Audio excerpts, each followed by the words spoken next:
Hi folks, my name is Frank Burgos, founder and president of Flexo Exchange. And I want to welcome you to Ugly Flexo. And I have some notes here so I don't forget some of the things I want to talk about. But I want to introduce you to the concept of Ugly Flexo, what it's about, and what we hope we can accomplish with it. Now let me back up by saying that I get, as president of Flexo Exchange, I get a lot of publications in our industry. And I get a lot of emails and newsletters from various sources. And I took a good look at it recently. And in fact, every Saturday I go through all of that week's trade journals. And I noticed something, and that's that all of these publications and all of these entities largely cater towards the folks who own companies, the folks in charge of human resources, the folks dealing with environmental issues, and who's buying what kind of machinery and how much paper was bought last year, and all of those things are important. But I feel that, and have felt for a long time, and that's the emphasis of Flexo Exchange, that we're leaving out the folks closest to the production.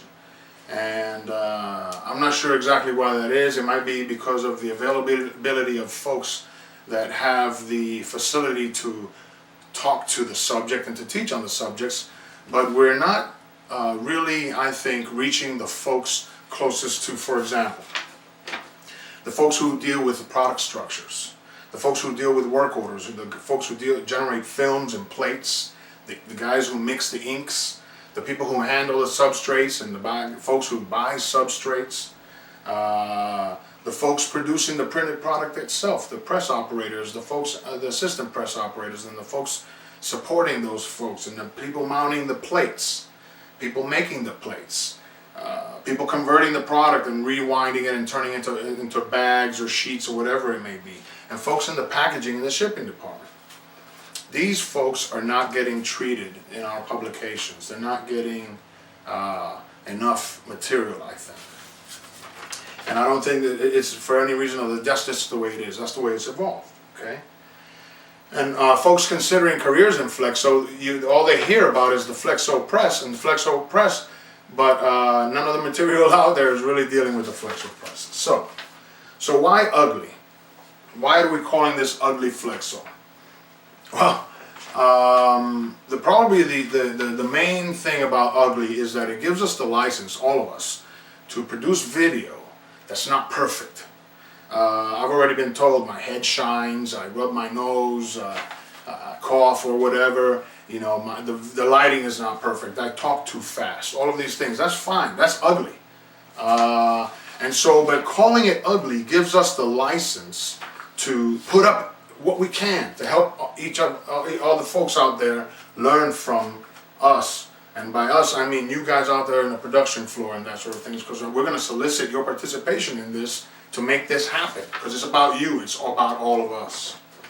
And so while it's called ugly, I think another thing about it is that the ugliness gives us some forgiveness, but the content is the thing.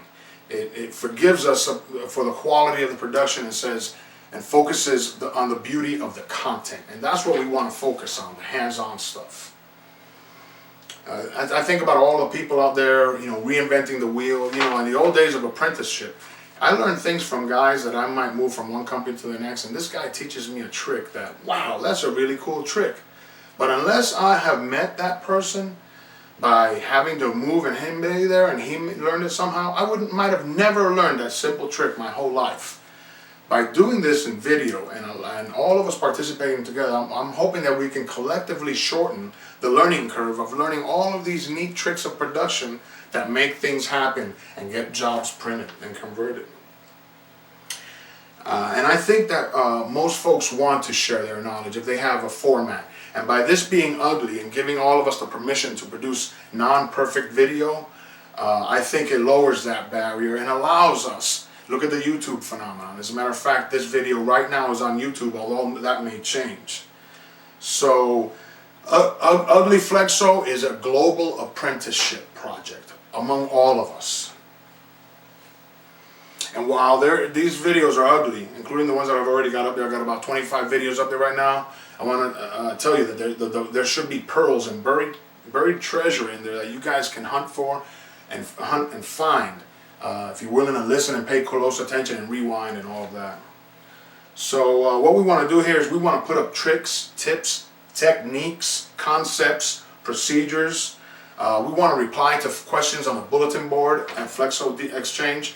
If you folks go to Flexo Exchange and submit your questions, sometimes maybe I'll come up here to the whiteboard, or maybe someone else in the industry will be willing to let us in there to videotape how that process or something that sheds some light on the question. So we're going to be dovetailing this with Flexo Exchange and the bulletin board on Flexo Exchange. We'd like to have interviews with product manufacturers and stuff like that, and the folks on the floor get a better insight into what's going on out there and how these things are made and how that insight might benefit us in what we're doing. By the way, this introduction is ugly and raw, and I'm not going to do much editing to it.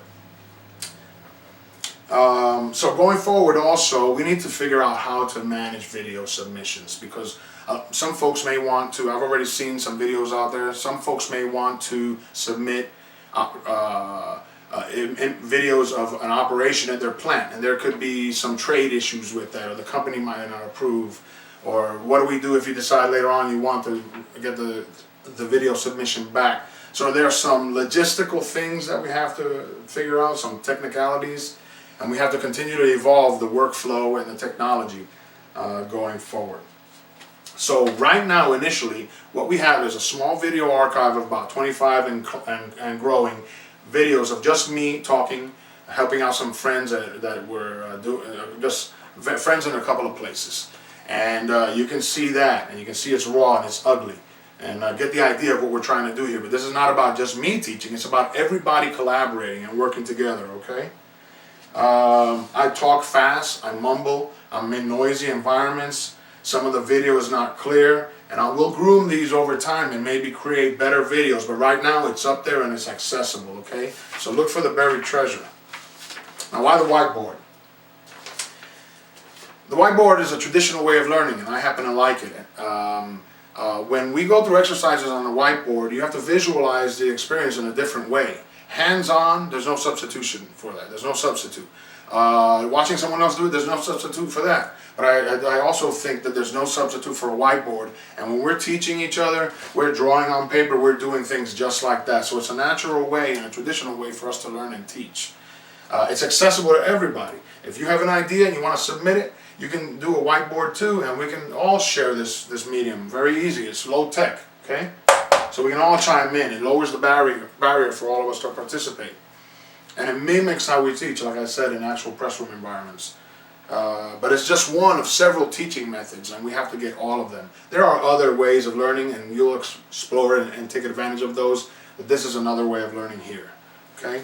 So some of the topics going forward might be from the most basic to complex, some more stuff on wide web. I'm a wide web guy. I got involved in the narrow web field very recently, so I want to share some wide web things. We want to have interviews with material and equipment manufacturers. We want to talk about plate making calibration. We want to talk about how I want to show you guys how I make spreadsheets and teach you how to do that. How to work with Access and spreadsheets and build databases and stuff like that. Go through banded analogs roles, trials. Discuss and view color management issues. Have interviews with folks who have experience on the G7 protocol. Talk about all kinds of techniques, UV inks, dust reductions, press characterizations, software demos, and on. Everything, guys. The stuff that matters where the rubber meets the road, okay? So let's see what else. We can work together to arrive at best practices. And that's it. We're going to keep working at this, and we solicit your participation, although, like I said, we have to figure out what that looks like. And ultimately, we might even have, good categorization of the archive and development of DVDs and all that stuff, okay? So, thanks for your time. I hope this wasn't too long. And I look forward to growing this thing with you and turning this ugly Flexo into something beautiful. Take care.